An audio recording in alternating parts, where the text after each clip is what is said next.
और चलिए अब सुनते हैं पीएम मोदी के मन की बात। आज कार्यक्रम की 94वीं कड़ी है। घर अपने परिवार के बीच पहुंचे हैं। मेरी प्रार्थना है कि छठ मैया सबकी समृद्धि, सबके कल्याण का आशीर्वाद दे। साथियों, सूर्य उपासना की परंपरा इस बात का प्रमाण है कि हमारी संस्कृति, हमारी आस्था का प्रकृति से कितना गहरा जुड़ाव है। इस पूजा के जरिए हमारे जीवन में सूर्य के प्रकाश का महत्व समझाया गया है। साथ ही ये संदेश भी दिया गया है कि उतार चढ़ाव जीवन का अभिन्न हिस्सा है। इसलिए हमें हर परिस्थिति में एक समान भाव रखना चाहिए। छठ मैया की पूजा में भांति भांति के फलों और ठेकुआ का प्रसाद चढ़ाया जाता है। इसका व्रत भी किसी कठिन साधना से कम नहीं होता। छठ पूजा की एक और खास बात होती है कि इसमें पूजा के लिए जिन वस्तुओं का इस्तेमाल होता है उसे समाज के विभिन्न लोग मिलकर तैयार करते हैं। इसमें बांस की बनी टोकरी या सुपली का उपयोग होता है। मिट्टी के दियों का अपना महत्व होता है। इसके जरिए चने की पैदावार करने वाले किसान और बतासे बनाने वाले छोटे उद्यमियों का समाज में महत्व स्थापित किया गया है। इनके सहयोग के बिना छठ की पूजा संपन्न ही नहीं हो सकती। छठ का पर्व हमारे जीवन में स्वच्छता के महत्व पर भी जोर देता है। इस पर्व के आने पर सामुदायिक स्तर पर सड़क, नदी, घाट, पानी के विभिन्न स्रोत सबकी सफाई की जाती है। छठ का पर्व एक भारत श्रेष्ठ भारत का भी उदाहरण है। आज बिहार और पूर्वांचल के लोग देश के जिस भी कोने में हैं, वहां धूमधाम से छठ का आयोजन हो रहा है। दिल्ली, मुंबई समेत महाराष्ट्र के अलग अलग जिलों और गुजरात के कई हिस्सों में छठ का बड़े पैमाने पर आयोजन होने लगा है। मुझे तो याद है, पहले गुजरात में उतनी छठ पूजा नहीं होती थी, लेकिन समय के साथ आज करीब करीब पूरे गुजरात में छठ पूजा के रंग नजर आने लगे हैं। ये देखकर मुझे भी बहुत खुशी होती है। आजकल हम देखते हैं विदेशों से भी छठ पूजा की कितनी भव्य तस्वीरें आती हैं। यानी भारत की समृद्ध विरासत, हमारी आस्था दुनिया के कोने कोने में अपनी पहचान बढ़ा रही है। इस महापर्व में शामिल होने वाले हर आस्थावान को मेरी तरफ से बहुत बहुत शुभकामनाएं। मेरे प्यारे देशवासियों, अभी हमने पवित्र छठ पूजा की बात की, भगवान सूर्य की उपासना की बात की। तो क्यों न सूर्य उपासना के साथ साथ आज हम उनके वरदान की भी चर्चा करें।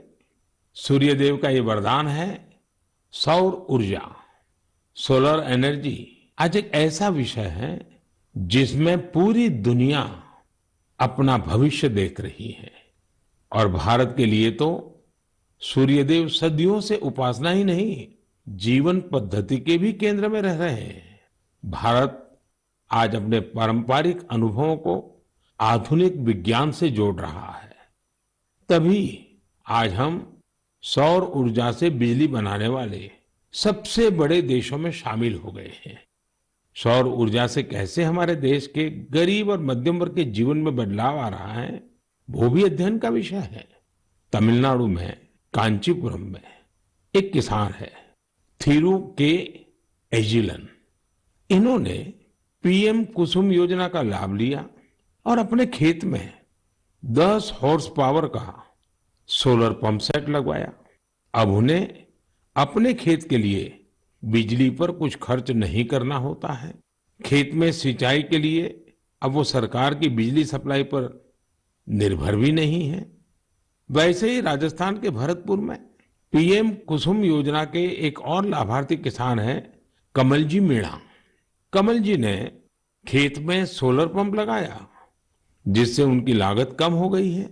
लागत कम हुई तो आमदनी भी बढ़ गई। कमल जी सोलार बिजली से दूसरे कई छोटे उद्योगों को भी जोड़ रहे हैं। उनके इलाके में लकड़ी का काम है, गाय के गोबर से बनने वाले उत्पाद हैं, इनमें भी सोलर बिजली का इस्तेमाल हो रहा है।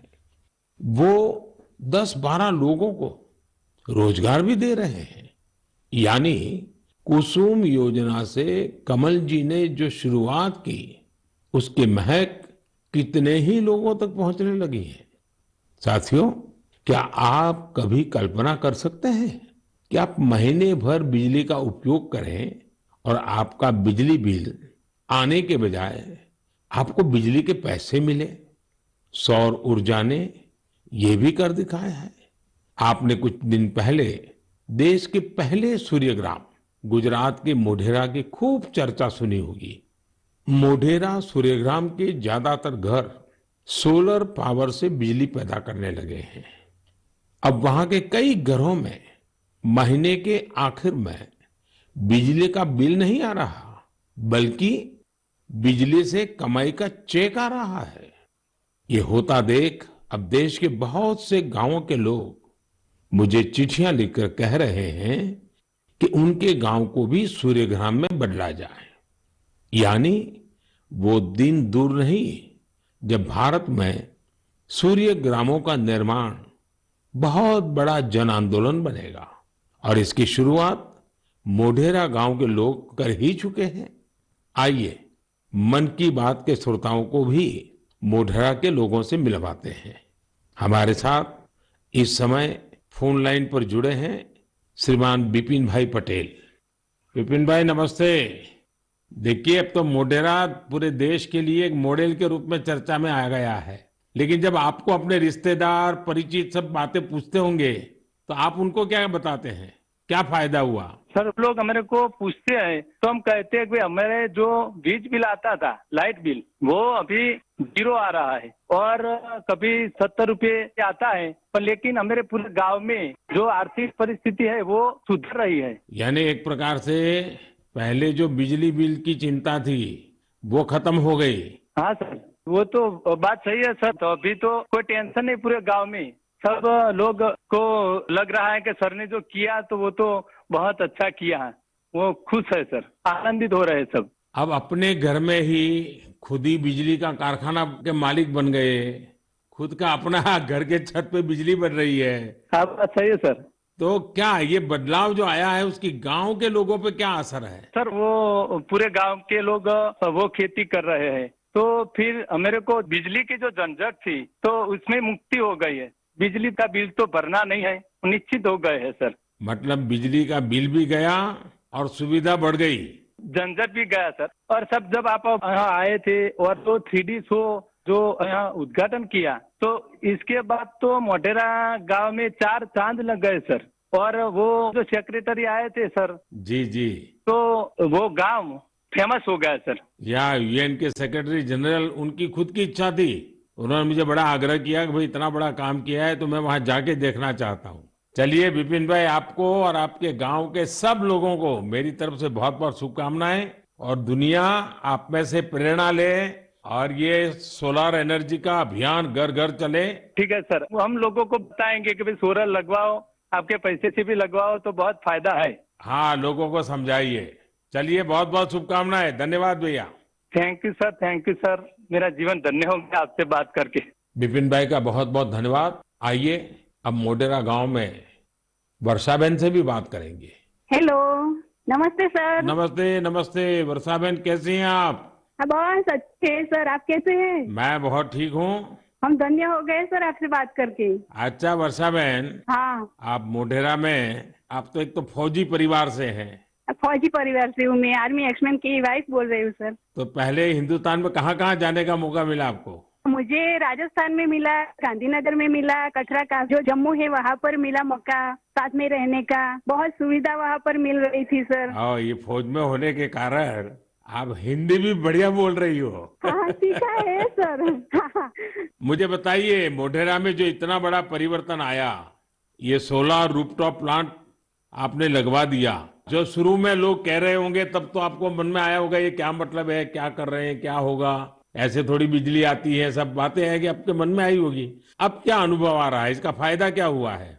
बहुत सर, फायदा तो फायदा ही फायदा हुआ है सर। हमारे गांव में तो रोज दिवाली मनाई जाती है आपकी वजह से। 24 घंटे हमें बिजली मिल रही है, बिल तो आता ही नहीं है बिल्कुल। हमारे घर में हमने इलेक्ट्रिक सब चीजें घर में ला रखी है सर, सब यूज कर रहे हैं हम आपकी वजह से सर। बिल आता ही नहीं है तो हम फ्री माइंड से सब यूज कर सकते हैं ना। ये बात सही है, आपने बिजली का अधिकतम उपयोग करने के लिए भी मन बना लिया है। बना लिया सर, बना लिया।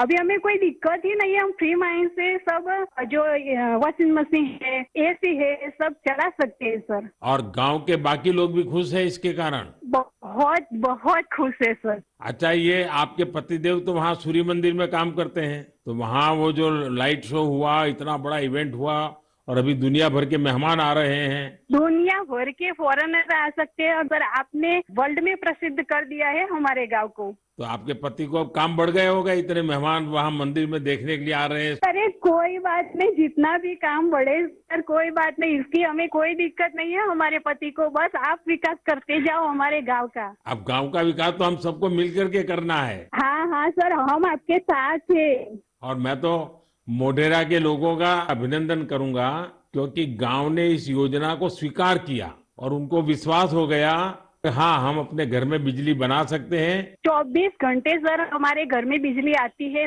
और हम बहुत खुश हैं। चलिए, मेरी आपको बहुत शुभकामनाएं हैं। जो पैसे बचे हैं, इसका बच्चों के भलाई के लिए उपयोग कीजिए। उन पैसों का उपयोग अच्छा हो ताकि आपका जीवन को फायदा हो। मेरी आपको बहुत शुभकामनाएं हैं। और सब मोढेरा वालों को मेरे नमस्कार। साथियों, वर्षाबेन और विपिन भाई ने जो बताया है, वो पूरे देश के लिए, गांवों शहरों के लिए एक प्रेरणा है। मोढेरा का ये अनुभव पूरे देश में दोहराया जा सकता है। सूर्य की शक्ति अब पैसे भी बचाएगी और आय भी बढ़ाएगी। जम्मू कश्मीर के श्रीनगर से एक साथी हैं मंजूर अहमद लईवाल। कश्मीर में सर्दियों के कारण बिजली का खर्च काफी होता है। इसी कारण मंजूर जी का बिजली का बिल भी 4,000 रुपये से ज्यादा आता था। लेकिन जब से मंजूर जी ने अपने घर पर सोलर रूफटॉप प्लांट लगवाया है, उनका खर्च आधे से भी कम हो गया है। ऐसे ही ओडिशा की एक बेटी कुन्नी देवरी सौर ऊर्जा को अपने साथ साथ दूसरी महिलाओं के रोजगार का माध्यम बना रही है। कुन्नी ओडिशा के केंदुझर जिले के करदापाल गांव में रहती है। वो आदिवासी महिलाओं को सोलर से चलने वाली रीलिंग मशीन पर सिल्क की कताई की ट्रेनिंग देती है। सोलर मशीन के कारण इन आदिवासी महिलाओं पर बिजली के बिल का बोझ नहीं पड़ता और उनकी आमदनी हो रही है। यही तो सूर्यदेव की सौर ऊर्जा का वरदान ही तो है। वरदान और प्रसाद तो जितना विस्तार हो उतना ही अच्छा होता है। इसलिए मेरी आप सबसे प्रार्थना है, आप भी इसमें जुड़े और दूसरों को भी जोड़े। मेरे प्यारे देशवासियों, अभी मैं आपसे सूरज की बातें कर रहा था। अब मेरा ध्यान स्पेस की तरफ जा रहा है। वो इसलिए क्योंकि हमारा देश सोलर सेक्टर के साथ ही स्पेस सेक्टर में भी कमाल कर रहा है। पूरी दुनिया आज भारत की उपलब्धियां देखकर हैरान है। इसलिए मैंने सोचा मन की बात के श्रोताओं को ये बताकर मैं उनकी भी खुशी बढ़ाऊं। साथियों, अब से कुछ दिन पहले आपने देखा होगा, भारत ने एक साथ 36 सैटेलाइट्स को अंतरिक्ष में स्थापित किया है। दिवाली से ठीक एक दिन पहले मिली ये सफलता एक प्रकार से ये हमारे युवाओं की तरफ से देश को एक स्पेशल दिवाली गिफ्ट है। इस लॉन्चिंग से कश्मीर से कन्याकुमारी और कच्छ से कोहिमा तक पूरे देश में डिजिटल कनेक्टिविटी को और मजबूती मिलेगी। इसकी मदद से बेहद दूर दराज के इलाके भी देश के बाकी हिस्सों से और आसानी से जुड़ जाएंगे। देश जब आत्मनिर्भर होता है तो कैसे सफलता की नई ऊंचाई पर पहुंचता जाता है, ये इसका भी एक उदाहरण है। आपसे बात करते हुए मुझे वो पुराना समय भी याद आ रहा है जब भारत को क्रायोजेनिक रॉकेट टेक्नोलॉजी देने से मना कर दिया गया था। लेकिन भारत के वैज्ञानिकों ने ना सिर्फ स्वदेशी टेक्नोलॉजी विकसित की, बल्कि आज इसकी मदद से एक साथ दर्जनों सैटेलाइट्स अंतरिक्ष में भेज रहा है। इस लॉन्चिंग के साथ भारत ग्लोबल कॉमर्शियल मार्केट में एक मजबूत प्लेयर बनकर उभरा है। इससे अंतरिक्ष के क्षेत्र में भारत के लिए अवसरों के नए द्वार भी खुले हैं। साथियों, विकसित भारत का संकल्प लेकर चल रहा हमारा देश सबका प्रयास से ही अपने लक्ष्यों को प्राप्त कर सकता है। भारत में पहले स्पेस सेक्टर सरकारी व्यवस्थाओं के दायरे में ही सिमटा हुआ था। जब ये स्पेस सेक्टर भारत के युवाओं के लिए, भारत के प्राइवेट सेक्टर के लिए खोल दिया गया, तब से इसमें क्रांतिकारी परिवर्तन आने लगे हैं। भारतीय इंडस्ट्री और स्टार्टअप्स इस क्षेत्र में नए नए इनोवेशंस और नई नई टेक्नोलॉजी लाने में जुटे हैं। विशेषकर इन स्पेस के सहयोग से इस क्षेत्र में बड़ा बदलाव होने जा रहा है। इन स्पेस के जरिए गैर सरकारी कंपनियों को भी अपने पेलोड्स और सैटेलाइट लॉन्च करने की सुविधा मिल रही है। मैं अधिक से अधिक स्टार्टअप्स और इनोवेटर्स से आग्रह करूंगा कि वे स्पेस सेक्टर में भारत में बन रहे इन बड़े अवसरों का पूरा लाभ उठाएं। मेरे प्यारे देशवासियों, जब स्टूडेंट्स की बात आए, युवा शक्ति की बात आए, नेतृत्व शक्ति की बात आए, तो हमारे मन में घिसी पीटी पुरानी बहुत सारी धारणाएं घर कर गई है। कई बार हम देखते हैं कि जब स्टूडेंट पावर की बात होती है तो इसको छात्र संघ चुनावों से जोड़कर उसका दायरा सीमित कर दिया जाता है। लेकिन स्टूडेंट पावर का दायरा बहुत बड़ा है, बहुत विशाल है। स्टूडेंट पावर भारत को पावरफुल बनाने का आधार है। आखिर आज जो युवा है वही तो भारत को 2047 तक लेकर जाएंगे। जब भारत शताब्दी मनाएगा, युवाओं की ये शक्ति, उनकी मेहनत, उनका पसीना, उनकी प्रतिभा भारत को उस ऊंचाई पर लेकर जाएगी जिसका संकल्प देश आज ले रहा है। हमारे आज के युवा जिस तरह देश के लिए काम कर रहे हैं, नेशन बिल्डिंग में जुट गए हैं, वो देखकर मैं बहुत भरोसे से भरा हुआ हूं। जिस तरह हमारे युवा हैकेथॉन्स में प्रॉब्लम सॉल्व करते हैं, रात रात भर जाकर घंटों काम करते हैं, वो बहुत ही प्रेरणा देने वाला है। बीते वर्षों में हुए हैकाथॉन्स ने देश के लाखों युवाओं ने मिलकर बहुत सारे चैलेंजेस को निपटाया है, देश को नए सॉल्यूशन दिए हैं। साथियों, आपको याद होगा मैंने लाल किले से जय अनुसंधान का आह्वान किया था। मैंने इस दशक को भारत का टेकेड बनाने की बात भी कही थी।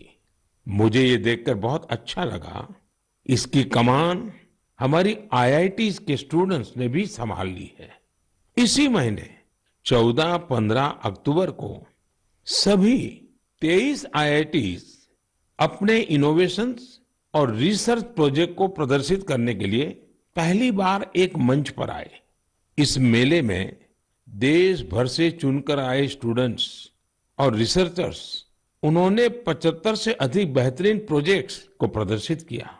Health care, agriculture, robotics, semiconductors, 5G communications, ऐसी ढेर सारी थीम्स पर ये प्रोजेक्ट बनाए गए थे। वैसे तो ये सारे ही प्रोजेक्ट एक से बढ़कर एक थे, लेकिन मैं कुछ प्रोजेक्ट्स के बारे में आपका ध्यान आकर्षित करना चाहता हूं। जैसे आईआईटी भुवनेश्वर की एक टीम ने नवजात शिशुओं के लिए पोर्टेबल वेंटिलेटर विकसित किया है। ये बैटरी से चलता है और इसका उपयोग दूर दराज के क्षेत्रों में आसानी से किया जा सकता है। ये उन बच्चों का जीवन बचाने में बहुत मददगार साबित हो सकता है जिनका जन्म तय समय से पहले हो जाता है। इलेक्ट्रिक मोबिलिटी हो ड्रोन टेक्नोलॉजी हो, 5G हो, हमारे बहुत सारे छात्र इनसे जुड़ी नई टेक्नोलॉजी विकसित करने में जुटे हैं।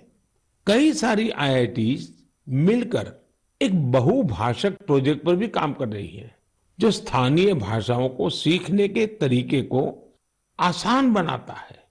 ये प्रोजेक्ट नई राष्ट्रीय शिक्षा नीति को, उन लक्ष्यों को प्राप्ति में भी बहुत मदद करेगा। आपको ये जानकर भी अच्छा लगेगा कि IIT मद्रास और IIT कानपुर ने भारत के स्वदेशी 5G टेस्ट बेड को तैयार करने में अग्रणी भूमिका निभाई है। निश्चित रूप से यह एक शानदार शुरुआत है।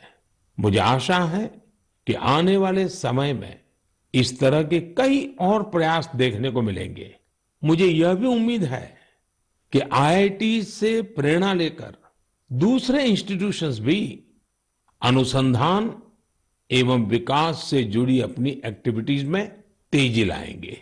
मेरे प्यारे देशवासियों, पर्यावरण के प्रति संवेदनशीलता हमारे समाज के कण कण में समाहित है और इसे हम अपने चारों ओर महसूस कर सकते हैं। देश में ऐसे लोगों की कमी नहीं जो पर्यावरण की रक्षा के लिए अपना जीवन खपा देते हैं। कर्नाटका के बेंगलुरु में रहने वाले सुरेश कुमार जी से भी हम बहुत कुछ सीख सकते हैं। उनमें प्रकृति और पर्यावरण की रक्षा के लिए गजब का जुनून है। 20 साल पहले उन्होंने शहर के सहकार नगर के एक जंगल को फिर से हरा भरा करने का बीड़ा उठाया था। ये काम मुश्किलों से भरा था, लेकिन 20 साल पहले लगाए गए वो पौधे आज 40-40 फीट ऊंचे विशालकाय पेड़ बन चुके हैं। अब इनकी सुंदरता हर किसी का मन मोह लेती है। इससे वहां रहने वाले लोगों को भी बड़े गर्व की अनुभूति होती है। सुरेश कुमार जी और एक अद्भुत काम भी करते हैं।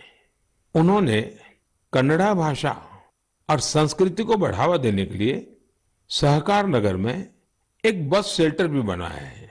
वो सैकड़ों लोगों को कन्नड़ा में लिखी ब्रास प्लेट्स भी भेंट कर चुके हैं। इकोलॉजी और कल्चर दोनों साथ साथ आगे बढ़े और फले फूले। सोचिए, ये कितनी बड़ी बात है।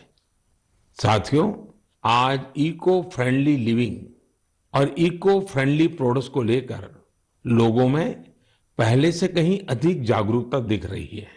मुझे तमिलनाडु के एक ऐसे ही दिलचस्प प्रयास के बारे में भी जानने का मौका मिला। ये शानदार प्रयास कोयम्बटूर के अनाईकट्टी में आदिवासी महिलाओं की एक टीम का है। इन महिलाओं ने निर्यात के लिए 10,000 eco friendly terracotta tea cup का निर्माण किया। कमाल की बात तो ये है कि टेराकोटा टी कप्स बनाने की पूरी जिम्मेदारी इन महिलाओं ने खुद ही उठाई। क्ले मिक्सिंग से लेकर फाइनल पैकेजिंग तक सारे काम स्वयं किए। इसके लिए इन्होंने प्रशिक्षण भी लिया था। इस अद्भुत प्रयास की जितनी भी प्रशंसा की जाए कम है। साथियों, त्रिपुरा के कुछ गांवों ने भी बड़ी अच्छी सीख दी है।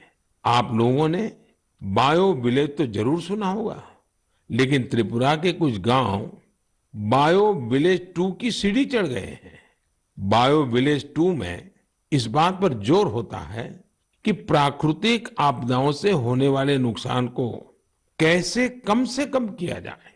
इसमें विभिन्न उपायों से लोगों के जीवन स्तर को बेहतर बनाने पर पूरा ध्यान दिया जाता है। Solar energy, biogas, bee keeping और बायो फर्टिलाइजर, इन सब पर पूरा फोकस रहता है। कुल मिलाकर अगर देखें तो जलवायु परिवर्तन के खिलाफ अभियान को बायो विलेज 2 बहुत मजबूती देने वाला है। मैं देश के अलग अलग हिस्सों में पर्यावरण संरक्षण को लेकर बढ़ रहे उत्साह को देखकर बहुत ही खुश हूं। कुछ दिन पहले ही भारत में पर्यावरण की रक्षा के लिए समर्पित मिशन लाइफ को भी लॉन्च किया गया है। मिशन लाइफ का सीधा सिद्धांत है ऐसी जीवन शैली, ऐसी लाइफस्टाइल को बढ़ावा जो पर्यावरण को नुकसान न पहुंचाए। मेरा आग्रह है कि आप भी मिशन लाइफ को जानिए, उसे अपनाने का प्रयास कीजिए। साथियों, कल 31 अक्टूबर को राष्ट्रीय एकता दिवस है। सरदार वल्लभ भाई पटेल जी की जन्म जयंती का पुण्य अवसर है। इस दिन देश के कोने कोने में रन फॉर यूनिटी का आयोजन किया जाता है। ये दौड़ देश में एकता के सूत्र को मजबूत करती है, हमारे युवाओं को प्रेरित करती है। अब से कुछ दिन पहले ऐसी ही भावना हमारे राष्ट्रीय खेलों के दौरान भी देखी है।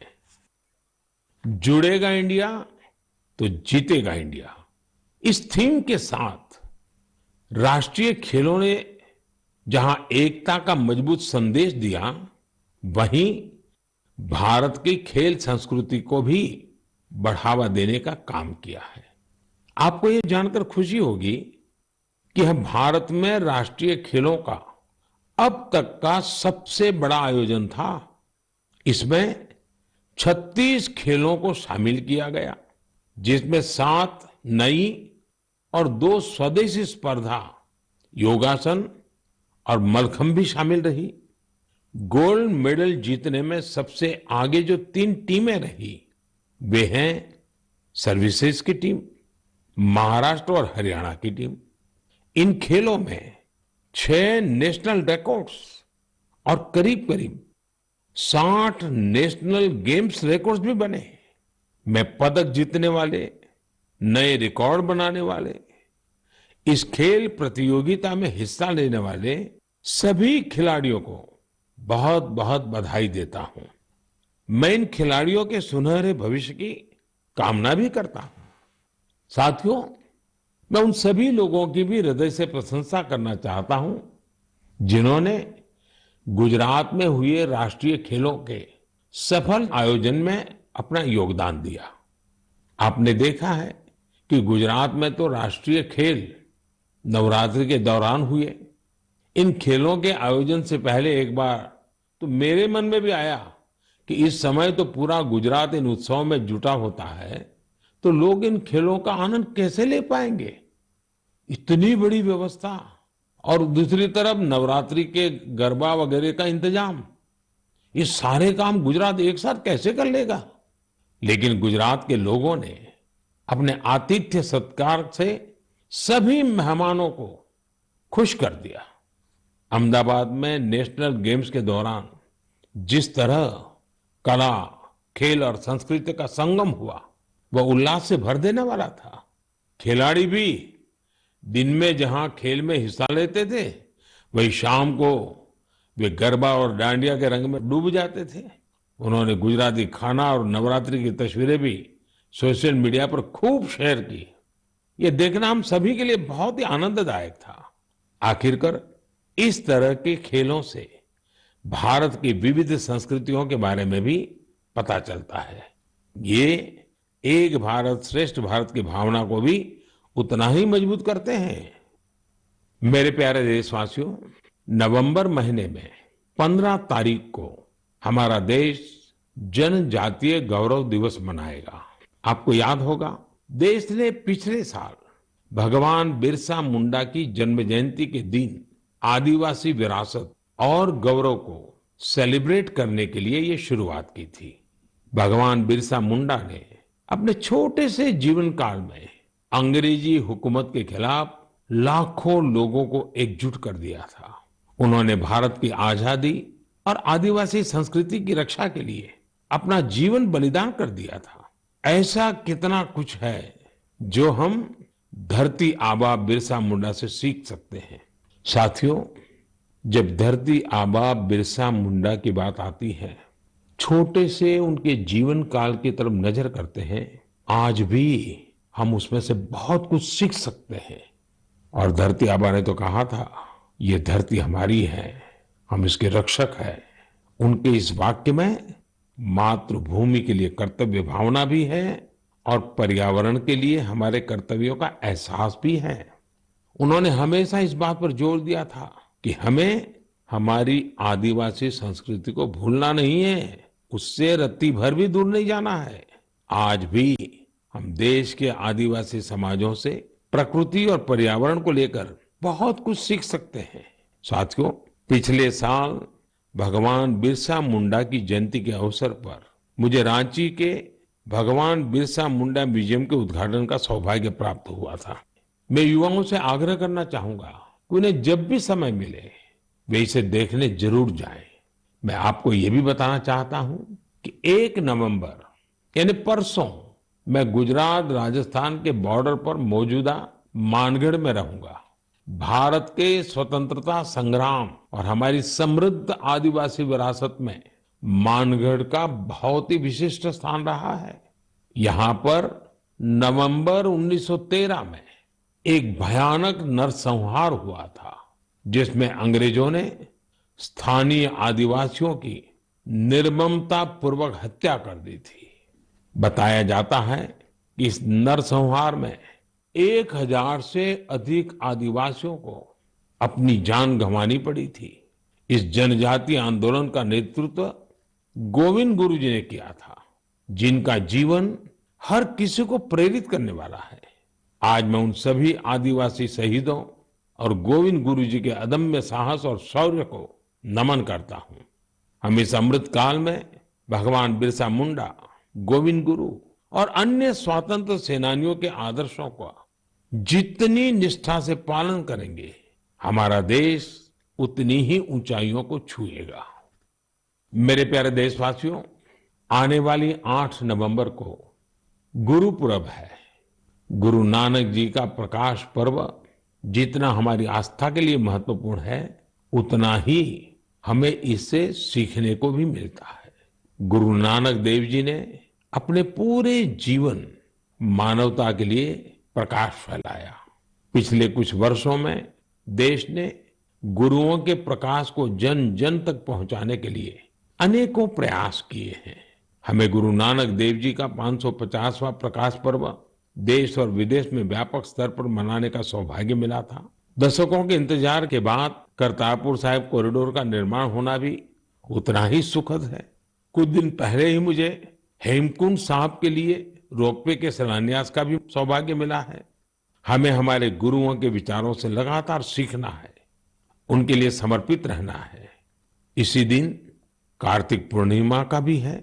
इस दिन हम तीर्थों में, नदियों में स्नान करते हैं, सेवा और दान करते हैं। मैं आप सभी को इन पर्वों की हार्दिक बधाई देता हूं। आने वाले दिनों में कई राज्य अपने राज्य दिवस भी मनाएंगे। आंध्र प्रदेश अपना स्थापना दिवस मनाएगा, केरला पिरावी मनाया जाएगा, कर्नाटका राज्योत्सव मनाया जाएगा। इसी तरह मध्य प्रदेश, छत्तीसगढ़ और हरियाणा भी अपने राज्य दिवस मनाएंगे। मैं इन सभी राज्यों के लोगों को शुभकामनाएं देता हूं। हमारे सभी राज्यों में एक दूसरे से सीखने की, सहयोग करने की और मिलकर काम करने की स्पिरिट जितनी मजबूत होगी, देश उतना ही आगे जाएगा। मुझे विश्वास है हम इसी भावना से आगे बढ़ेंगे। आप सब अपना ख्याल रखिए, स्वस्थ रहिए।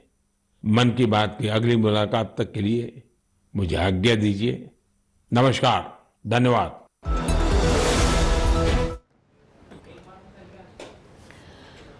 तो मन की बात की देशवासियों से प्रधानमंत्री नरेंद्र मोदी ने जहां अलग अलग मुद्दों का उन्होंने जिक्र किया, छठ पर्व की सभी को शुभकामनाएं दी, उसके महत्व को बताया और गांव जिस तरह से सौर ऊर्जा को लेकर अग्रणी हो रहे हैं, कई गांव हैं जिसमें विकास चरम पर है, उसका भी उदाहरण उन्होंने दिया और बातचीत की ताकि ज़्यादा से ज़्यादा ग्रामीणों तक ये बात पहुंच सके कि कैसे सौर ऊर्जा यहाँ पर उपयोगी है, कैसे उससे फ़ायदा हो सकता है और कैसे उसका इस्तेमाल किया जाए। तमाम अहम मुद्दों का जिक्र किया, बातचीत की देशवासियों से।